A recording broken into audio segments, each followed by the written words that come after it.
Well, we're back. Another fellow made a comment about nitriding being a heat treating process, and I called the place that does mine, and they, specialize in doing firearms parts totally. I mean, they don't do car parts or frames or any of that crap. They do firearms parts.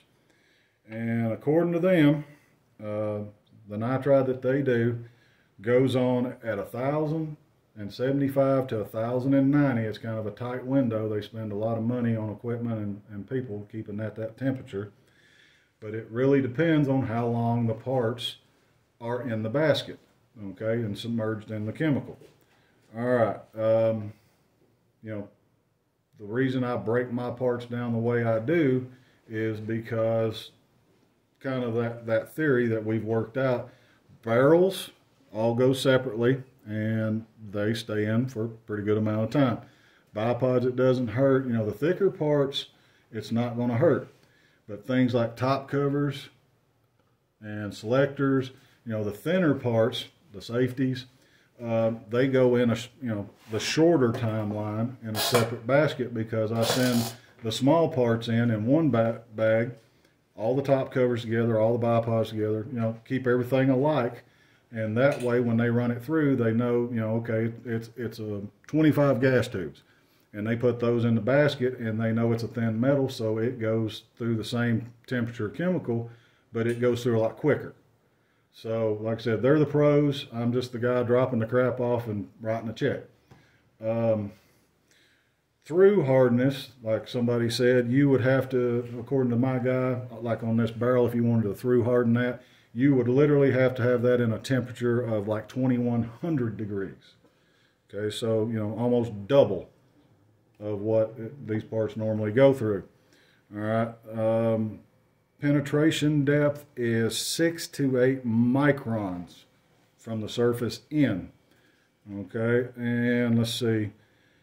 According to this, like in your chamber and your bore, when they first come out and they're raw, you can expect a 1.5 to 2 microns of buildup. But what they end up doing is they shot all these parts with the rubber BBs or whatever you want to call it, and especially the bores and all the parts, but especially the bores, they run the shot through and knock all that down. So that's going to depend on material and blah blah blah and a bunch of specs that I didn't go to school to learn. And that's the reason I write these guys a check, because so far their stuff is done pretty spectacular. But another guy asked me, well, what's the difference between parkerizing and nitriding? Well, parkerizing is this gray stuff right here. It's kind of turn of the century or older. It's a good finish, not super durable, but technically it is a controlled form of rust. So it's gray now. We keep a little oil on it and keep it from getting wore down for the next 20 or 30 years. It'll turn that gray green, soupy green that everybody likes on their 1919s and Galils, and it's kind of cool. But yeah, that's just because parkerizing never stops working. You throw it in a tank, it parkerizes, you quench it in cold water, rinse it off, dry it off, put some oil on it.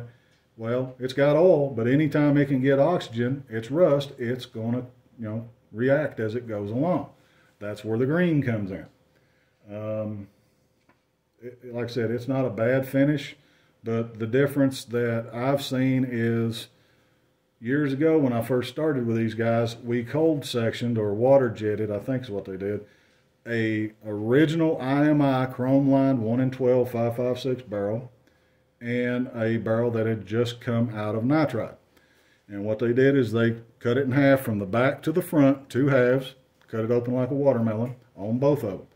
And then in their lab, they went from the chamber all the way to the muzzle on both parts, checking hardness, Rockwell, as they went along. Okay. Yeah, big difference. The only real exceptional thing was that when you cut one of those chrome barrels in half, you can see that the chrome doesn't stick or adhere evenly down the lands and the grooves. Okay, because, you know, it just can't do it because it's floating through there. It's got an anode or a cathode shoved down it. And, you know, it goes in for the copper, and then it goes in for the cadmium or whatever, and then it goes in for another layer of copper, and then like a layer of chromium, I think is the process. You know, hey, I'm no chromer, but that's kind of what I remember. And it builds up. It doesn't go down, it builds up. Well, when they're done, they run a sizing reamer down the bore and in the chamber just to get the high spots off of where it kind of lumps up or clumps up. Well, the nitride, like I said, it only puts like a micron or two buildup that they blast off because that's that black sooty crap that's on there. And, you know, now it's exactly the bore it was when you sent it in. And as I use button rifle barrels, yeah, I mean, the grouping's the same. And now, from my notes that I had to dig out, and I asked the guy again, he looked it up and verified it. The hardness on the IMI chrome barrel was 61 to 62 front to rear. Okay, the hardness on the nitrided barrel was 60 to 62 front to rear. So, you know, basically in my book, you're getting the hardness or the wear resistance of the chrome for a fraction of the price, with the added kicker that if you've got a good grade barrel that's grouping really good, it's going to last, you know, 20, 30, whatever thousand rounds before you start having erosion problems or have to replace the barrel. And you're shooting a hell of a lot tighter group because, you know, I've got IMI guns and they group. I mean, 100 yards, 30 rounds, size of your fist, you know, could be me, could be the ammo, whatever. But that's about what I encounter when I talk to other people. Button rifle barrels can cut that in half usually. And yeah, I mean, why not? If you're going to poke holes in paper, I like, you know, one hole with a couple clover leaves. If I can do that, you know, I didn't drink that much coffee or smoke that much an hour before. But yeah, the nitriding, at the way they do it, at the place I take these parts to, it's not for heat treat. It's just a hard shell coating that's on the surface. The added kicker, you know, a difference between the parkerizing and the nitriding, say you parkerize that whole rifle. You're going to use a normal amount of oil, you know, on the rails, on the bolt, whatever, contact surfaces. And it's going to soak it in and use it. You use that same amount of oil on this nitride because it's, you know, the surface is slick as a baby's butt and it's sealed. So you put that oil on there, it just floats. And I tell everybody, if you got a nitrided action, use a third or less of the oil you would normally use on a parkerized gun because it's going to just end up leaking down, running down, and just making a mess and a pain in the butt out of itself. So yeah, my book, Nitride's the way to roll. And of course, I'm going to let you guys in on something. This barrel, along with all the other parts, went to nitride, but all I did was get the barrel back, plug it up, sandblast it, throw it in the parkerizing tank, and this is the color it come out. Looks very gray park to me. So that's what on my build sheets, nitride park, that's this look. It's kind of that 80s look where it's all black except for the front end and the barrel. And then of course the mid-production on was all spray bomb black. Well, we use this so, you know, all the H&K guns in the safe can get jealous and want to know when they can go to the beauty shop. So yeah, I mean, these parts are not run through at a high enough temperature to be affecting the heat treat on anything. Because yeah, I know the receivers are heat treated and hardened. I know, I've got the print. I know what the specs call for. This goes over the top of that, seals the metal, and it helps a lot with rust. You know, I had a guy in Florida, he had to bail out during one of the hurricanes, stuck his guns in the trunk, and of course the car broke down.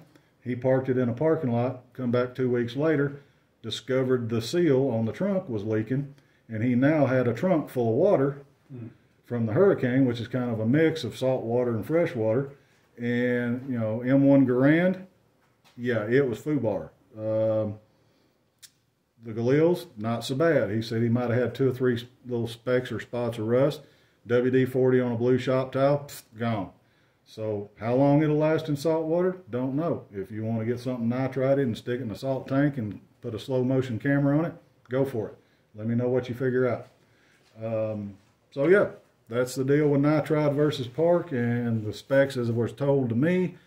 And, you know, you guys' mileage may vary, may not. I hope not, but that's what I got. That's what I know for sure. All right, moving on.